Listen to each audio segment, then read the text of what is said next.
Assalamualaikum warahmatullahi wabarakatuh.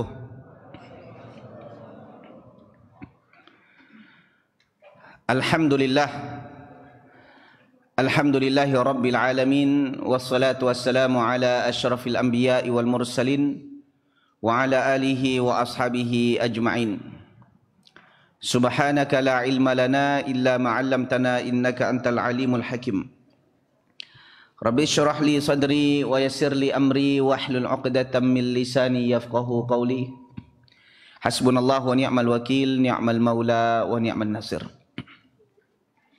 Yang saya hormati pengurus Masjid Al-Furqan Marpoyan Pekanbaru, begitu juga yang saya hormati tuan imam kita, tuan muadzin, para tokoh masyarakat, alim ulama, cerdik pandai, nenek mamak, para asatidzah, ustaz dan ustazah, tuan-tuan, puan-puan, abang-abang, akak-akak, adik-adik yang mungkin saya tak sebutkan satu persatu namanya. Begitu juga yang saya hormati tim MM Channel dan seluruh para penonton MM Channel dimanapun berada. Sama ada dalam negara Indonesia, Semenanjung Malaysia, Sabah, Sarawak, Singapura, Brunei, Thailand dan lain-lain tempat yang mungkin saya juga tak sebutkan satu persatu namanya. Kita memohon kepada Allah Subhanahu Wa Taala, mudah-mudahan kita yang hadir pada malam ini dan menyaksikan rancangan ini melalui sosmed sentiasa mendapat rahmat dan taufik dari Allah Subhanahu Wa Taala. Amin ya rabbal alamin. Di belakang ada skrin? Belum ada? Belum ada. Tapi akan diadakan ke memang tak akan diadakan? Akan diadakan, masya-Allah. Bersyukur kita pada Allah Subhanahu Wa Taala. Alhamdulillah, malam ini kita dipertemukan oleh Allah Subhanahu Wa Taala di tempat yang mulia, di rumah Allah Subhanahu Wa Taala. Selepas melaksanakan fardu maghrib berjemaah, kita duduk menunggu datangnya Isyak, kita duduk dalam majlis ilmu membincangkan ayat-ayat Al-Quran dan hadis-hadis Nabi sallallahu alaihi wasallam. Tujuannya apa? Supaya kita tahu mana satu perintah Allah dan mana satu larangan Allah, mana satu perintah Rasulullah dan juga mana satu larangan Rasulullah sallallahu alaihi wasallam. Dengan menuntut ilmu kita akan tahu itu semuanya. Tapi kalau malah menuntut ilmu, maka dibimbangkan kita buat perkara-perkara yang dimurkai oleh Allah dan Rasul. Alhamdulillah, kita masih ada minat untuk menuntut ilmu dan kita mohon pada Allah Subhanahu Wa Taala mudah-mudahan ilmu yang ada pada diri kita ini memberikan manfaat dalam kehidupan kita sehari-hari. Amin ya rabbal alamin. Selawat dan salam kepada Nabi kita Muhammad sallallahu alaihi wasallam dengan mengucapkan Allahumma salli ala Muhammad wa ala ali Muhammad. Jemaah dikasihi oleh Allah Subhanahu Wa Taala. Pada malam ini kita sambung kajian kita dalam apa? Nawaqidul Islam. Pembatal keislaman. Tak apa, masuk je. Masuk sekali-sekala dalam kamera. Biar viral juga sekali. Alhamdulillah, kita sekarang sambung kajian kita dalam kitab Nawaqidul Islam. Pembatal keislaman. Kenapa kita kena belajar? Kenapa kita kena tahu? Kerana seseorang yang mati sebagai orang Muslim, andaikan ia bergelimangan dengan maksiat dan dosa, kalaupun Allah campakkan mereka ke dalam neraka, Allah tak bagi kekal dalam neraka. Berbeza dengan orang kafir. Orang kafir, kalau seandainya buat amal baik, banyak mana pun, suka menderma, membantu, tapi mati sebagai orang kafir, Allah Subhanahu Wa Taala masukkan ia ke dalam neraka dan kekal dalamnya. Innal ladzina kafaru min ahlil kitabi wal musyrikina fi nari jahannam khalidina fiha ulaika hum syarrul bariyah. Orang yang kafir daripada ahlul kitab ataupun orang musyrikin, maka apabila mati tak sempat masuk Islam, maka mereka akan menjadi penghuni neraka dan kekal dalamnya. Dan mereka adalah seburuk-buruk makhluk. Walaupun semasa hidupnya dia baik. Apa contoh? Abu Talib. Apa kurangnya dengan Abu Talib? Abu Talib ini jaga Nabi kita sallallahu alaihi wasallam 42 tahun, dari kecil sampai Nabi dewasa, dan 10 tahun ia bersama Nabi. 10 tahun bersama Nabi dalam dakwah. Sebab dia jaga Nabi umur berapa? 8 tahun. Dia jaga Nabi umur 8 tahun. Ketika dia jaga Nabi SAW umur 8 tahun sampai umur Nabi 50 tahun. Berapa tahun ni? 42 tahun. Sebab Amul Huzni, tahun kesedihan itu tahun ke-10. Tahun ke-10 kenabian. Maknanya umur Nabi ketika itu 50 tahun. Sebab Nabi kan diangkat menjadi Nabi dan Rasul 40 tahun. Kalau di tahun 10 maknanya 50 tahun. Dia jaga Nabi umur berapa tadi? 8 sampai 50 tahun. 42 tahun dijaga. Mana selama Nabi diangkat jadi Nabi dan Rasul 40 tahun sampai 50 tahun. Maknanya 10 tahun dia ikut berjuang bersama Nabi SAW di Mekah. Tapi kalau matinya bukan sebagai orang Islam, apa yang dapat? Kekal dalam neraka. Cuma perbezaannya, kerana baiknya dia, dan Allah Subhanahu wa taala berikan peluang, dan untuk itu saja maka Nabi SAW katakan, laula ana lakana fid darkil asfali minan nar. Kalau bukan kerana aku, maka Abu Talib berada di bawah kerak-kerak neraka. Tapi kerana syafaat Nabi SAW, padahal Nabi tak boleh bagi syafaat kepada orang kafir.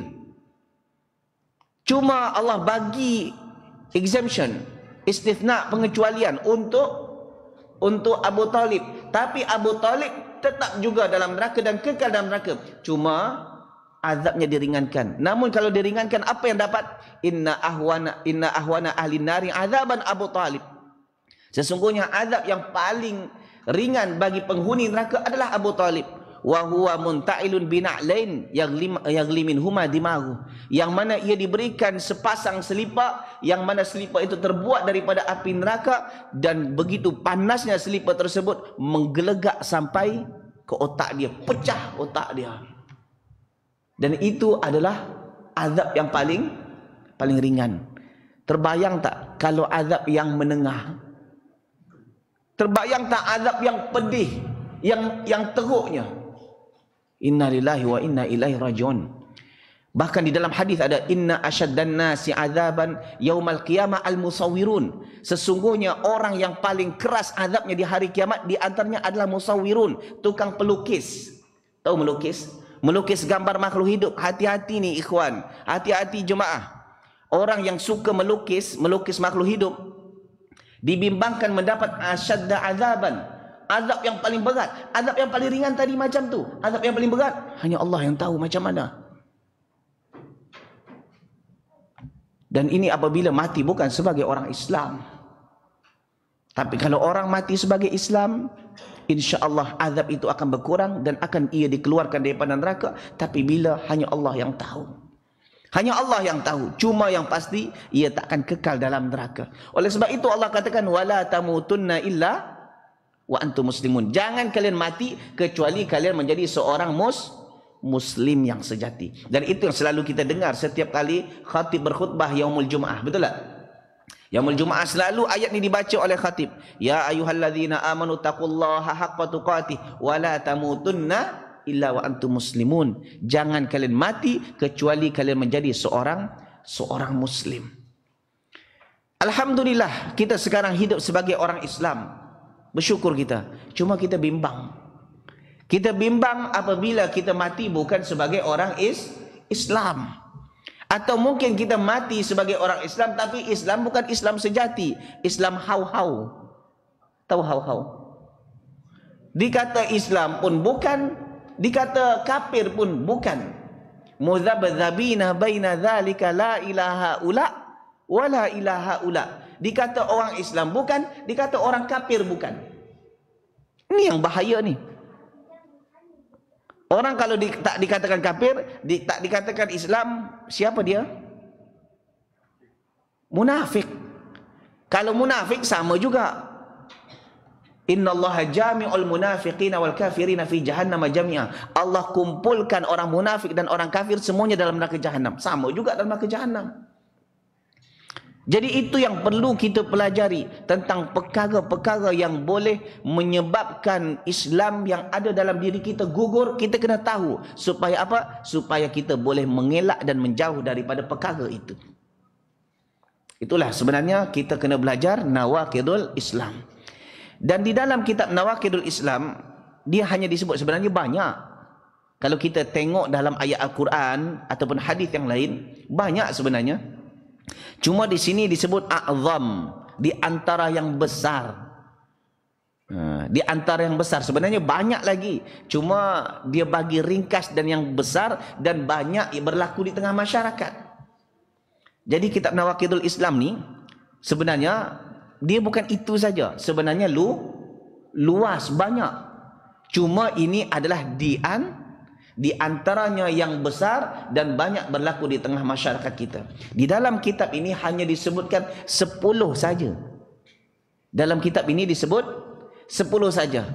Dan ternyata bulan lepas kita membincangkan yang ke-9. Hari ini kita membincangkan yang ke-berapa? Yang ke-10, yang terakhir ternyata. Tak tahulah yang terakhir kajian kita atau masih ada kajian lain. Ini yang terakhir. Dalam kitab ni lah.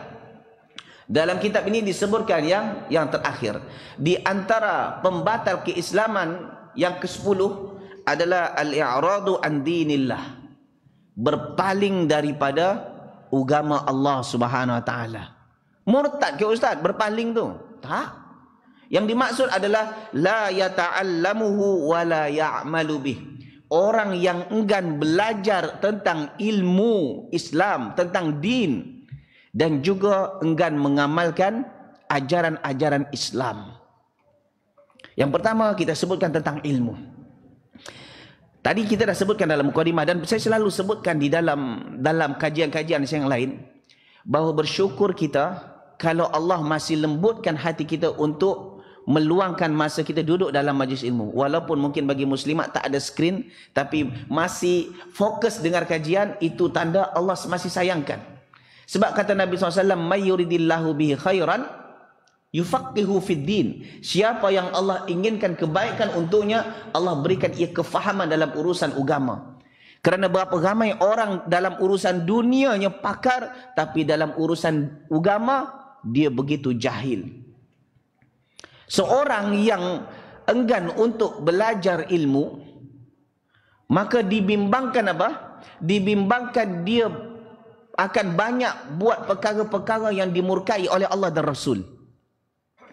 Orang yang enggan duduk dalam majlis ilmu dibimbangkan walaupun ia rajin ibadah, ibadahnya banyak keliru, banyak bercampur dengan kesyirikan, dengan khurafat atau sesuatu yang bercanggah dengan sunnah Nabi SAW. Ketika ia bermuamalah, boleh jadi dalam muamalah tersebut dia buat ada kezaliman, ghish, penipuan, gharar dan lain-lain. Perkara yang diharamkan dalam Islam. Tapi kerana mereka tak menuntut ilmu, maka mereka terus buat perkara-perkara yang dimurkai oleh Allah dan Rasul. Jemaah dikasihi oleh Allah. Ketika kita hari-hari bermuamalah dengan ikhwan-ikhwan kita lah, yang sama-sama dah mengaji. Jemaah pernah tak jumpa ketika bermuamalah dengan ikhwan-ikhwan yang sama kita dah ngaji, tapi akhirnya kelaj, putus dan bermasalah dengan dia? Pernah jumpa tak orang macam tu? Pernah? Banyak. Betul, banyak. Banyak. Kadang-kadang ikhwan ni dah sama-sama mengaji. Dia dah mengaji, kita pun dah mengaji juga. Tapi ketika bermuamalah dengan dia, apa masalah dia? Pecah. Kadang-kadang bukan dengan orang biasa, kadang-kadang dengan ustaz sekalipun. Jemaah dengan ustaz, atau ustaz sesama ustaz, dia kan?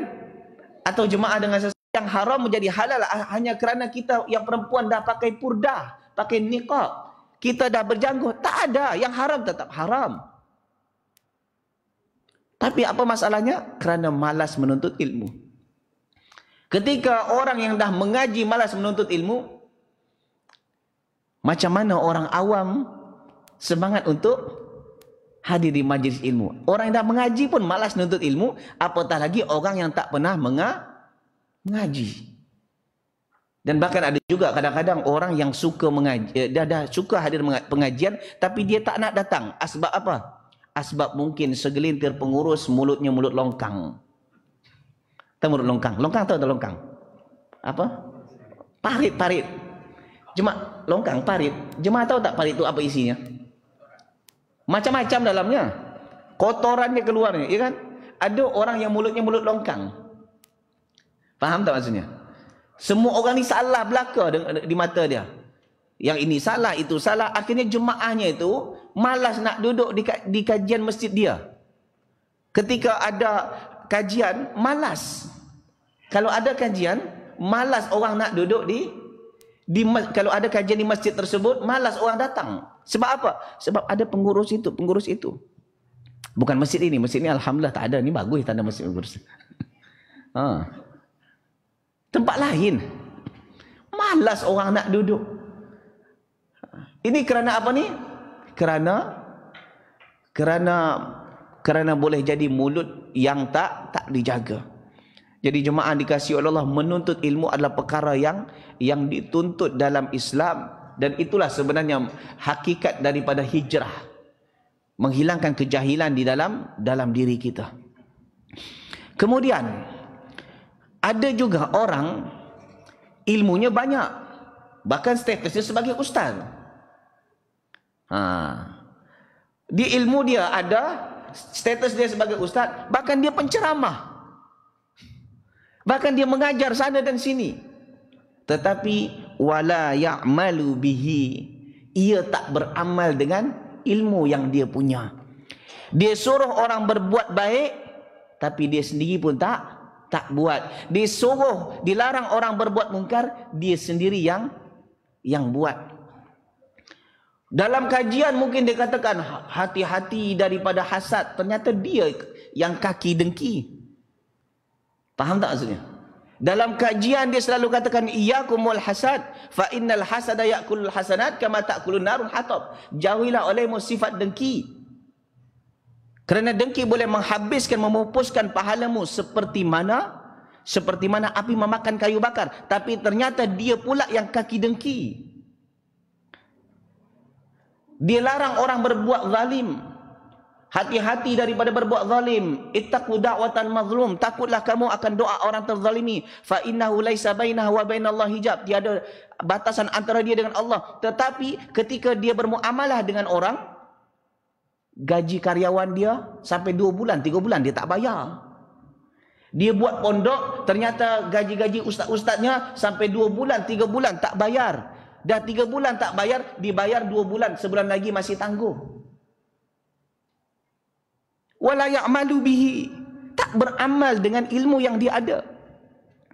Ini zalim kata jemaah. Kalau seandainya orang dah patutnya menerima gaji tapi tak dibagi gaji, zalim kata zalim?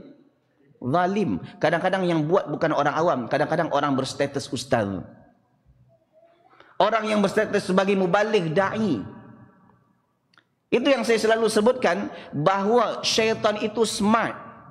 Iblis itu smart. Dan dia menggoda bukan hanya ahli maksiat, tapi orang ahli taat, ahli masjid, bahkan orang-orang ustaz-ustaz juga tak lepas daripada godaan syaitan. Tak lepas. Bahayanya godaan syaitan. Semua dia goda. Orang jahat digoda, orang baik pun dia goda. Orang yang tak pernah solat digoda, orang yang pendakwah pun digoda. Macam-macam yang dibuat oleh syaitan untuk menggelincirkan anak cucu Adam. Lihat macam mana Yahudi. Yahudi dilaknat oleh Allah sebab apa? Sebab apa? Salah satu sebabnya kerana tak beramal dengan apa yang ia ketahui. Sebabnya, salah satu sebablah. Orang Nasara sebab sesat. Apa sebabnya? Kerana semangat beribadah tanpa ilmu.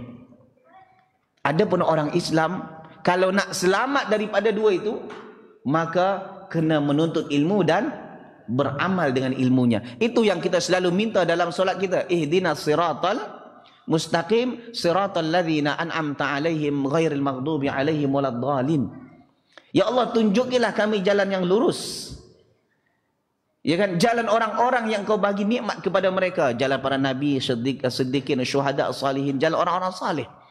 Bukan jalan orang yang engkau murkai, dan juga bukan jalan orang yang sesat. Bukan jalan Yahudi dan juga jalan orang Nasara. Sebab apa? Sebab mereka ini adalah orang yang dimurkai oleh Allah, Yahudi, kerana mereka ada ilmu tapi mereka tak nak beramal dengan ilmu yang mereka ada. Adapun orang Nasara, mereka ini semangat dalam beribadat tapi mereka hanya sekedar ikut-ikutan tanpa ada ilmu. Kita orang Islam tak. Itu sebabnya dalam Islam ketika kajian-kajian Ahlus Sunnah wal Jamaah, apa dia? Ketika menyampaikan, sampaikan dengan dalil. Dan ketika seorang ustaz ditanya dalil, dia tak boleh marah. Kalau tak tahu, jawab tak tahu. Kalau tak ingat matanya, settle cerita. Yang tak boleh itu orang bertanya, ustaz apa dalilnya? Engkau tanya ni Wahabi confirm. Yang bertanya ni Wahabi, tak boleh bertanya. Ikut je apa kata tuan guru. Ini kalau ada tuan guru yang bawa seperti ini, punya statement seperti ini, dia nak tarik umat Islam seperti mana orang Nasara. Orang Nasara ni tak boleh bertanya. Dan saya banyak jumpa jemaah saya yang mana dulu dia orang-orang non-Muslim, dan ketika dia orang Kristian, dan dia sendiri kata kita tak boleh mendebat guru kita, pendeta kita tu. Kalau kita tanya kenapa ini, kenapa ini, dia tak boleh jawab, dan kita dilarang, bahkan kita dimarahi.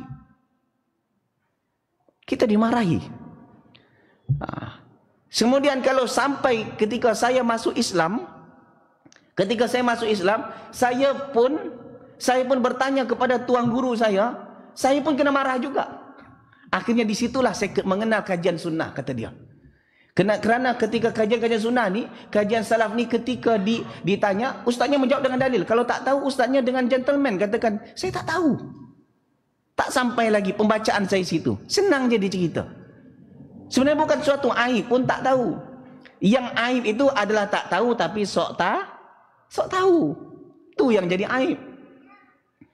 Tu sebabnya jemaah kalau tanya dengan saya, selagi saya boleh jawab, saya jawab. Yang tak jawab, saya tak boleh jawab, ya dah saya tangguhkan minggu depan, bulan depan. Kalau nak cepat jawapan, saya tanya ustaz lain. Senang cerita.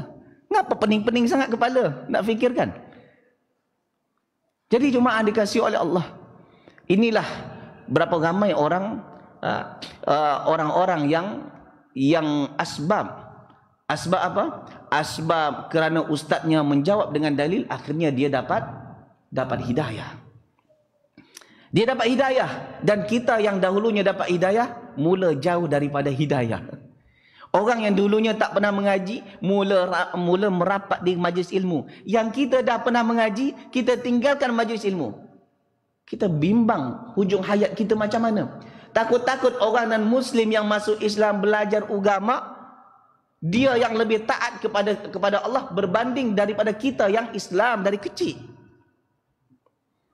Ini yang kita bimbangkan jemaah. Berpaling daripada agama Allah, berpaling daripada mempelajari ilmu-ilmu Islam, berpaling daripada mengamalkan ajaran-ajaran Islam.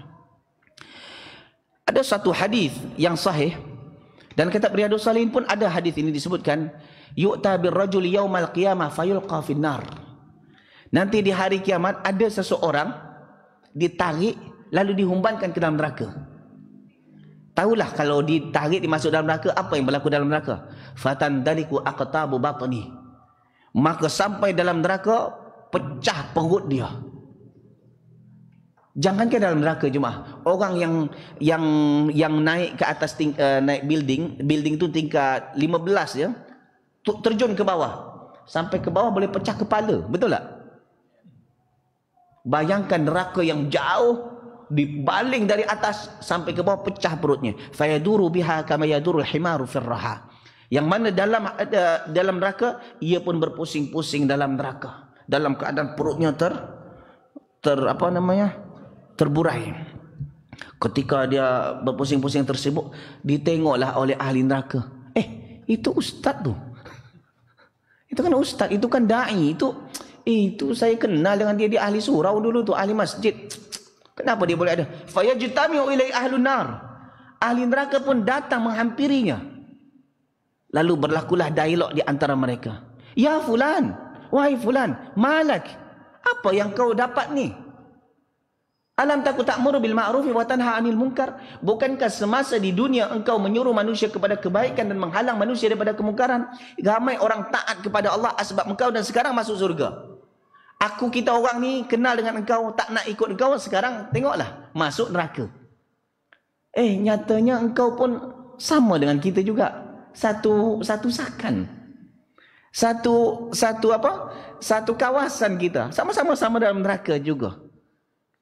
Maka orang itu menjawab, bala, iya. Kuntu amuru bil ma'rufi wa la ati wa anha 'anil munkari wa ati. Dulu semasa hidup di dunia, aku menyeru manusia kepada kebaikan, aku sendiri pun tak buat. Wa anha 'anil munkari wa ati. Aku melarang manusia daripada kemungkaran, aku sendiri yang buat. Akhirnya Allah umpankan aku dengan neraka seperti sekarang. Tengok, ketika seseorang yang mempunyai ilmu, namun ternyata wala ya'malu bihi, ia tak beramal dengan ilmu tersebut. Jadi ternyata ilmu kena dituntut dan juga diamalkan. Jadi ada dua ni.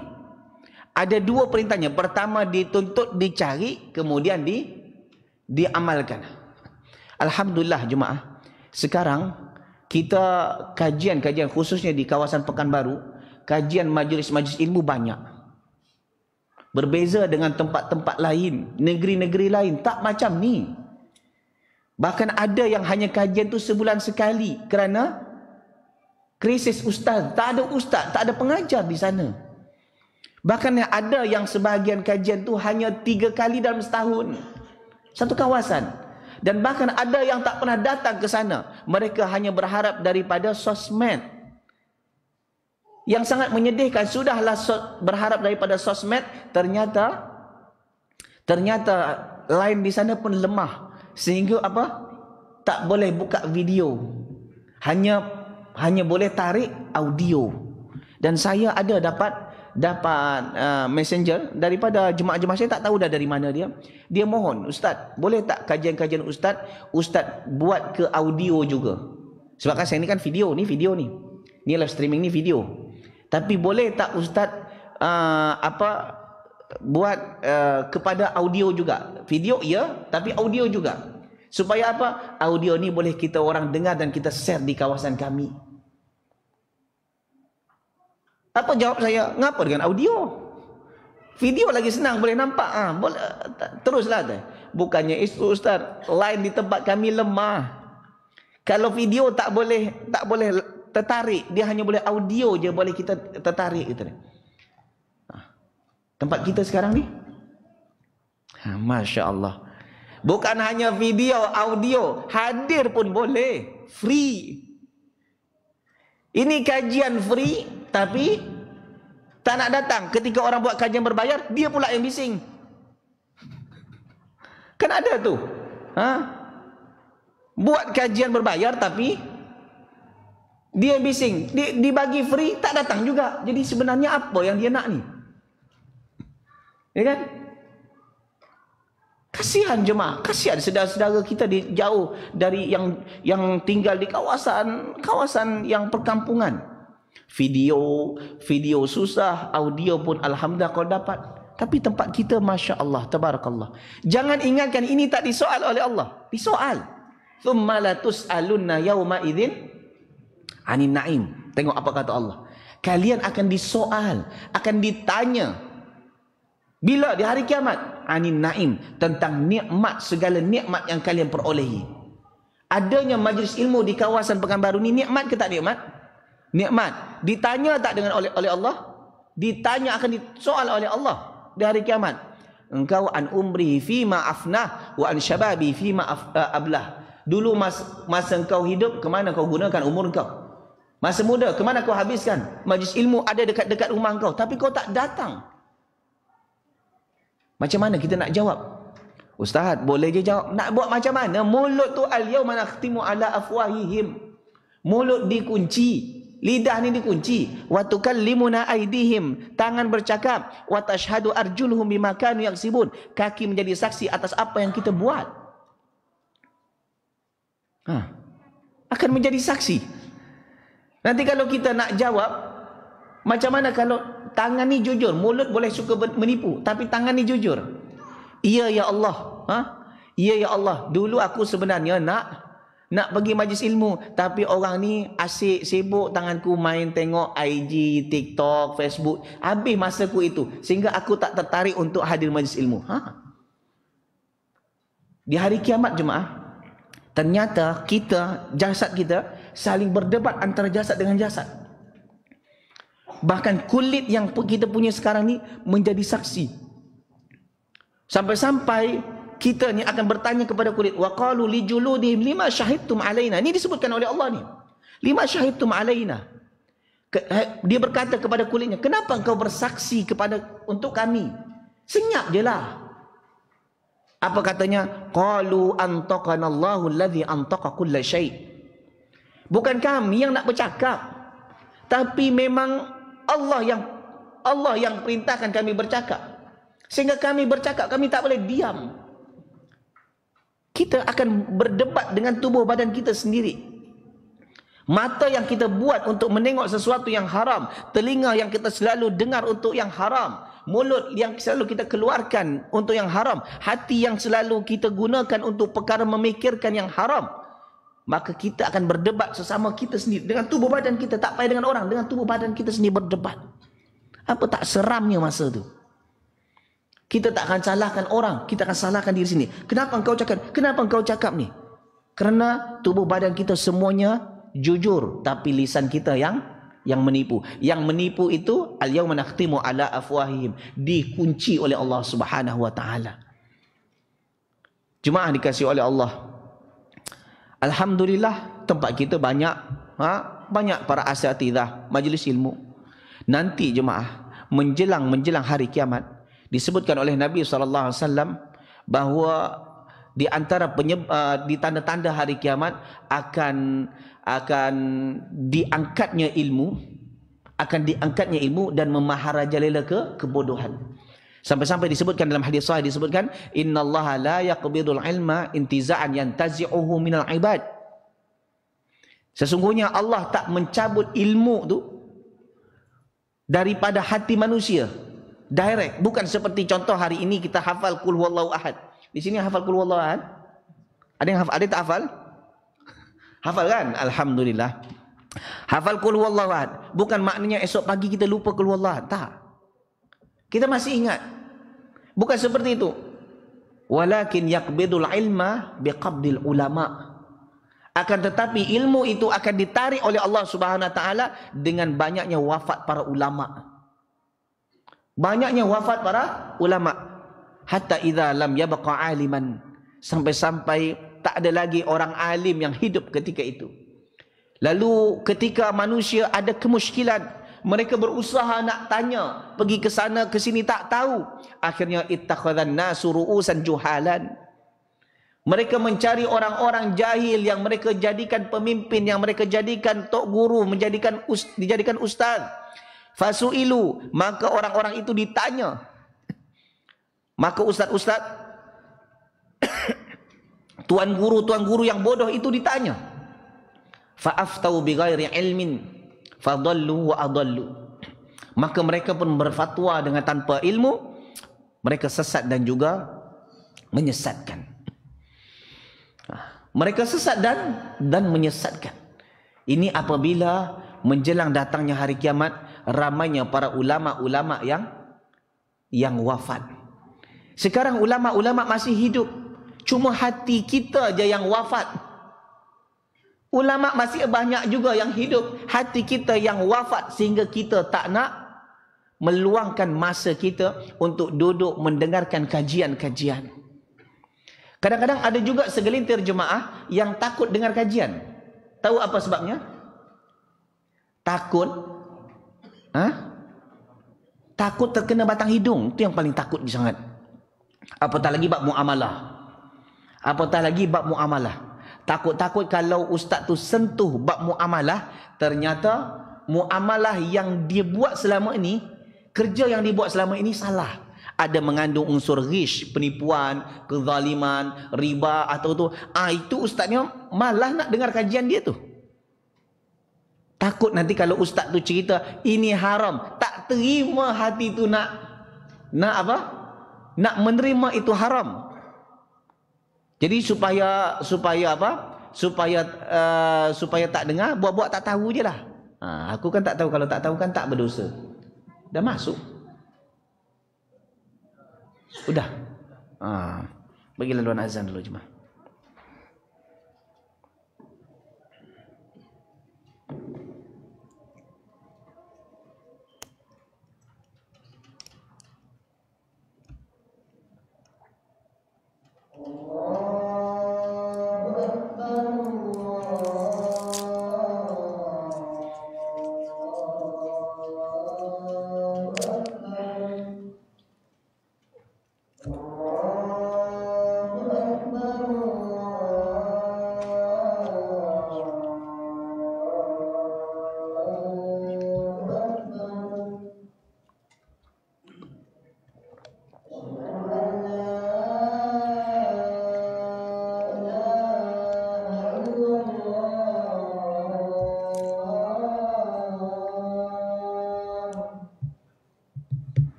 Muslimin dan muslimat jemaah dikasihi oleh Allah Subhanahu wa taala. Lalu muallif mengatakan, dia mengambil satu dalil di antara dalil yang disebutkan, wa man azlamu mimman dzukira bi ayati rabbih thumma a'rada anha. Siapakah yang lebih zalim daripada orang yang dah diberikan peringatan oleh Allah Subhanahu wa taala tapi dia berpaling daripada agama Allah. Ada peluang untuk duduk di majlis ilmu tapi dia tak nak. Ada peluang untuk belajar tapi dia tak nak belajar. Kemudian ada juga yang dah tahu tapi buat-buat tak tahu. Maka orang seperti ini adalah orang yang zalim di sisi Allah Subhanahu wa taala. Jadi kemudian ditutup yang terakhir, wala farqa fi jami' hadhihi nawaqid bainal hazil wal jad wal khaif. Bahawa ada pembatal keislaman yang 10 tadi, yang sebelumnya kita sebut dah 10 kan. Ada di antaranya istihza, memperolok-olokkan agama Allah. Ada juga yang meyakini bahawa dia terbebas daripada syariat Islam. Yang ini adalah di antara min a'zam ma yakunu khatara wa min aktsari ma yakunu wuqu'an. Dan ini adalah perkara yang banyak berlaku di tengah masyarakat kita. Itu yang saya katakan tadi, bahawa yang 10 ini adalah perkara yang banyak berlaku. Bukan itu saja. Ini yang banyak berlaku, dan di antara perkara yang boleh membatalkan keislaman banyak berlaku di tengah masyarakat kita. Oleh sebab itu, fayanbaghi lil muslim ayahdharha wa yakhafu minha ala nafsi. Hendaklah seorang muslim kena berhati-hati daripada perkara yang 10 ini. Perkara yang 10 ini yang menyebabkan tergelincirnya keislaman dia, dan kita bimbang kalau ia mati bukan sebagai orang Islam. Oleh sebab itu, di hujung ceritanya, na'udzubillahi min mujibati ghadabih wa alimin iqabih. Lalu muallif mengajak kita untuk berselindung kepada Allah Subhanahu wa taala daripada buat salah satu, semua atau salah satu daripada yang 10 ini, agar kita selamat daripada azab Allah dan murka Allah Subhanahu wa taala. Wa sallallahu ala nabiyyina Muhammad. Habis dah kitab selawat kepada Nabi Muhammad sallallahu alaihi wasallam. Habis kitab Nawaqidul Islam. Dah 10 bulan maknanya ni. Kalau 1 bulan 1 dah 10 bulan. Jadi untuk next, tak tahulah jemaah nak request apa. Kalau nak kajian di off-kan, itu terpulang kepada jemaah. Kalau jemaah nak teruskan, kita buat kajian yang lain, kitab yang lain. Itu bergantung kepada request jemaah. Atau saya pilih sendiri, tergantung pada saya. Mana-mana aja. Tak perlu jawab sekarang. Cakap dengan pengurusi. Cakap dengan pengurus, nanti pengurus yang WhatsApp saya. Macam tu cara. Okey pengurus?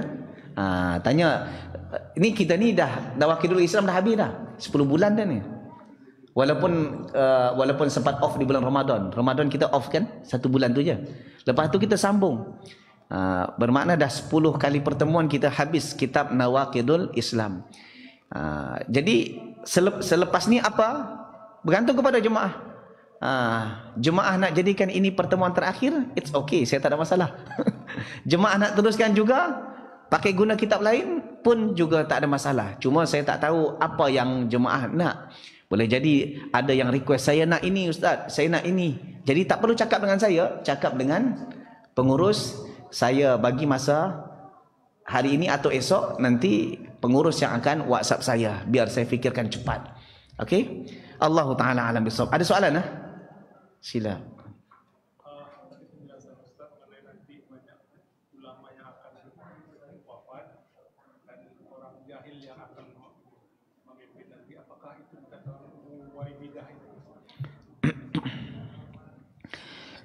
Ustaz, nanti menjelang hari kiamat, maksudnya mendekat-dekat hari kiamat, banyak ulama-ulama yang wafat. Lepas tu kejahilan banyak, lalu para orang-orang jahil diangkat menjadi tok guru. Adakah itu termasuk Ruwaibidah? Yes. Ya'ti sanawatun khadda'at, kata Nabi SAW, akan ada tahun-tahun kedustaan. Susah nak bezakan mana orang alim dan orang pendusta. Yukadzabu fiha as-sadiq wa yusaddaqu fiha al-kadhib. Ketika itu orang-orang yang pendusta dikatakan jujur, sementara orang yang jujur dikatakan pendusta. Wa yu'tamanu fiha al-kha'in wa yukhawwanu fiha al-amin. Orang-orang yang pengkhianat diberi amanah, sementara orang-orang yang amanah dituduh pengkhianat. Wa yantiqu fiha Ruwaibidah. Pada masa itu akan banyaknya orang Ruwaibidah yang bercakap. Sahabat bertanya, "Wa ma Ruwaibidah ya Rasulullah?" Apa itu Ruwaibidah? Ar-rajulu tafi fi amril ammah. Orang bodoh, orang stupid yang bercakap tentang urusan awam, di antaranya urusan agama. Itu adalah Ruwaibidah. Dan ini kita lihat zaman sekarang sangat banyak. Ketika Ruwaibidah bercakap, maka ramai peminatnya. Kenapa? Kerana Ruwaibidah dia akan bercakap ikut suka hawa nafsu jemaah.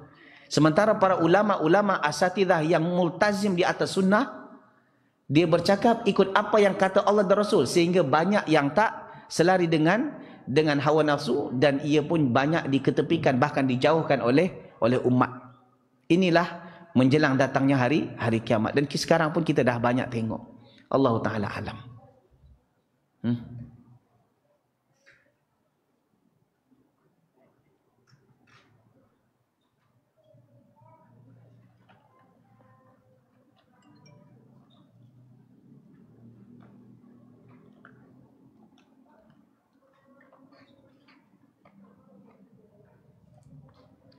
Saya jawab soalan.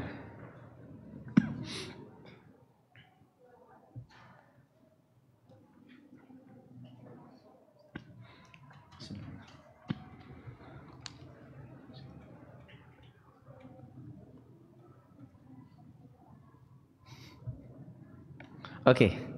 Saya jawab soalannya dulu. Daripada Reza, hayyakallah Ustaz, Allah yuhayyik. Ana pernah membaca di internet Syekh Uthaymin berkata, hendaknya seorang wanita membantu suaminya untuk membayar mahar isteri kedua. Mohon penjelasannya Ustaz. Ini susah saya jawab. Saya jawab betul-betul. Yang tak tahu saya kata tak tahu. Yang susah memang saya susah. Yang ini memang susah saya nak jawab. Nak jawab ke macam mana? Dan saya pun belum pernah juga membaca yang ini, kan? Saya rasa jemaah di sini ramai yang berminat isteri dua, kan? Minat aja, berani je tak. Hendaknya seorang wanita membantu suaminya untuk membayar mahar isteri kedua. Mencekik isteri kedua adalah. Allah alam, ini saya tak pernah baca dan saya juga tak boleh jelaskan. Cuba tanya dengan ustaz lain yang dia poligami. Dia tanya dengan ustaz yang ada poligami lah. Dengan saya memang tak boleh jawab.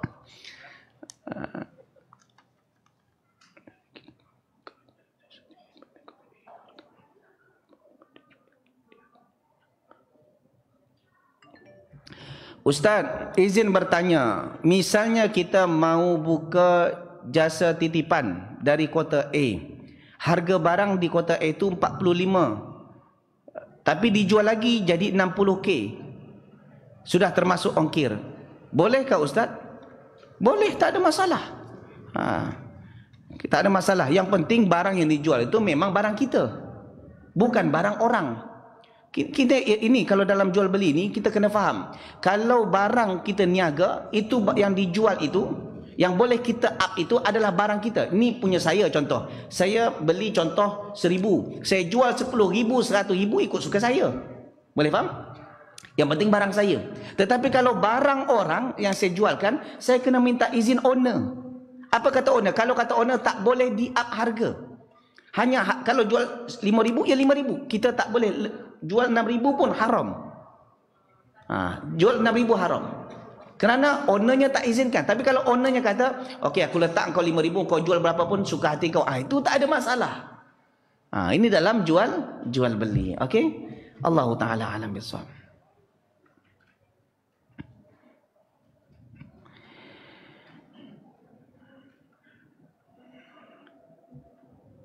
Izin bertanya Ustaz.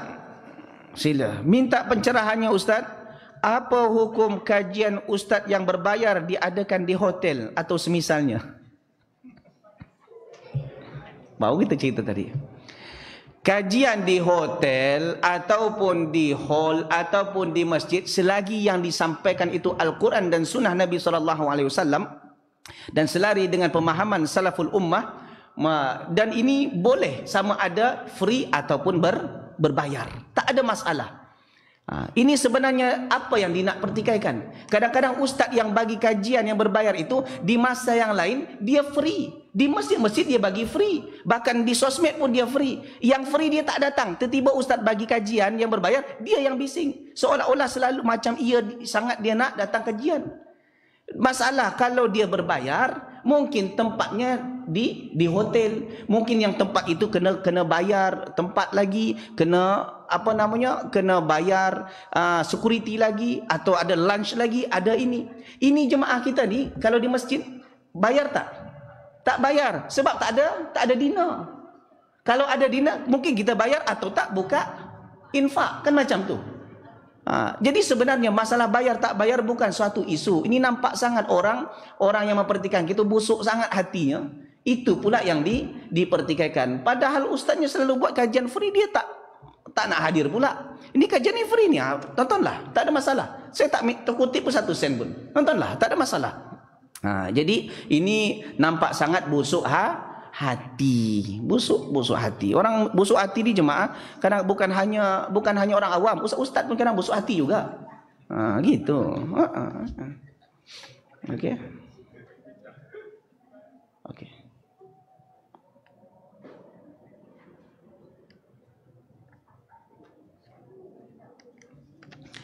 Assalamualaikum Ustaz. Waalaikumsalam warahmatullahi wabarakatuh. Ustaz, izin bertanya. Di hari kiamat kelak kita dikumpulkan di padang mahsyar. Apakah termasuk juga jin dan syaitan? Mohon pencerahannya. Iya. Semua makhluk Allah, termasuk malaikat-malaikat pun juga dikumpulkan di mahsyar. Itu sebabnya ada dalam hadis, allazi yaqra'ul Qur'an wa huwa mahirun bihi fa huwa ma'as safaratil kiramil bararah. Orang baca Quran dan mahir baca Quran, ia berada di saf malaikat. Itu di hari kiamat. Jadi di hari kiamat semuanya akan diadili, hatta binatang-binatang pun wa idza wuhushu husyirat.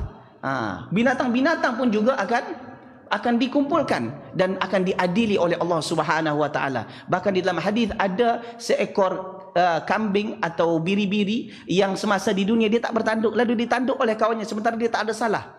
Maka dia minta keadilan oleh Allah dan Allah beri keadilan ketika itu. Sebab masa itu masa yang Allah adalah hakim yang paling seadil-adilnya.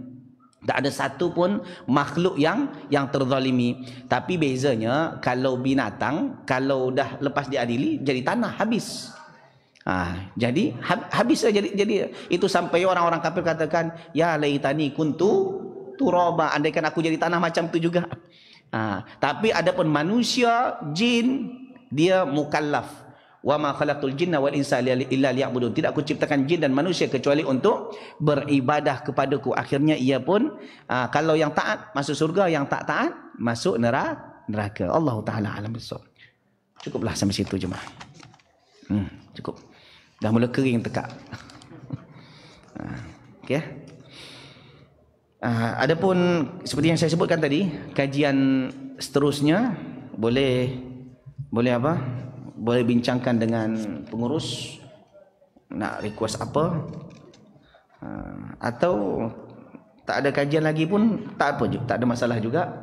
Jadi setiap bulan datang hanya untuk makan-makan je, lepas tu balik. Requestnya makan-makan je Ustaz, tak ada kajian, boleh juga.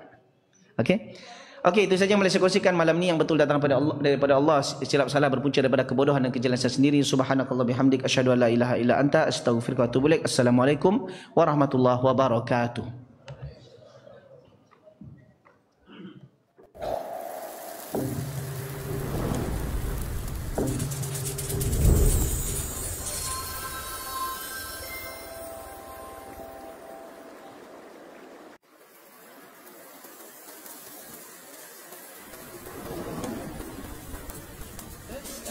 أهل الذكر إن كنتم لا تعلمون